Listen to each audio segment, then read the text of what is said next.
আজি এনআইএ এটা nation wide কেম্পেইনত জেইছ মহম্মদৰ লগত জড়িত বহুবিলাক উগ্ৰপন্থীক গ্ৰেপ্তাৰ কৰিছে।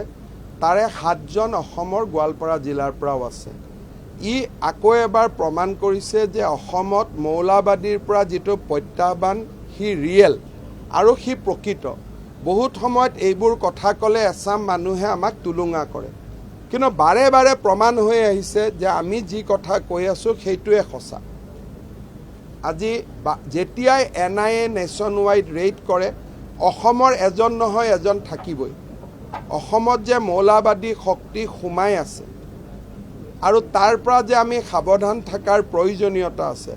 সিদিনাখন সোণাপুৰত এভিকশ্যন হওঁতে যিবিলাক শ্লোগান ব্যৱহাৰ কৰা হৈছিল, সেইবিলাকে কি প্ৰমাণ কৰে যে ক'বাত নহয় ক'বাত মৌলবাদীৰ ট্ৰেইনিং এটা বা এটা এক্সট্ৰিম ইছলামিক ফাণ্ডামেণ্টেলিজিম মানসিকতা এটা ক'বাত ক'বাত অসমত নিৰ্মাণ কৰি থকা হৈছে।